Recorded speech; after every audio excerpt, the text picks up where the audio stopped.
Hey everyone, and welcome back to the channel. In today's video, we're going to show you how to make a page narrow width on Blocksy. Okay, so what we're going to do is click on Customize, and right now we're on the About page, so we can see things a bit differently as compared to the home page, and this is what most pages on our site would look like.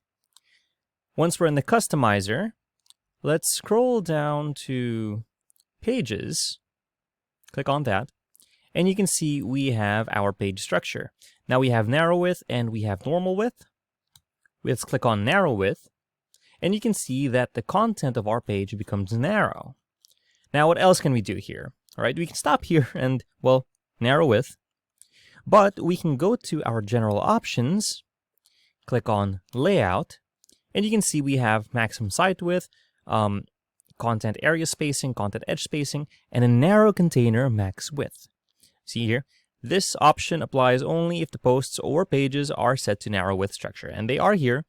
And you can see that we can make it as narrow or as wide as we can. That basically it's not even a narrow page. So we can, let's put it to 593. Okay, that's pretty narrow.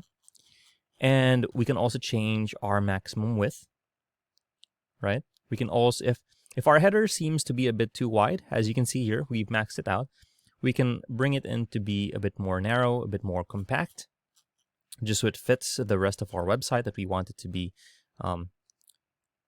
narrow, okay?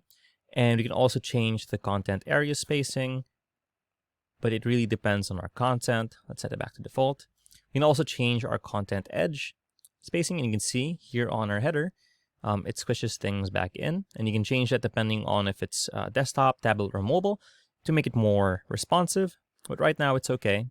And then we also have our wide alignment offset, which we can't really see much of because we are on the narrow container mode. All right, so let's save our changes by clicking on Publish. Let's wait for it to save. Let's go ahead and hit the refresh button, and you can see that our page, our About page, is now on narrow mode. So there's how you make a page narrow width on WordPress Blocksy. If you found this video helpful, please leave a like, comment, and subscribe to our channel, as it really helps us out with the YouTube algorithm. Show this kind of video to other nerds like us. Thanks for watching, and we'll see you on the next one.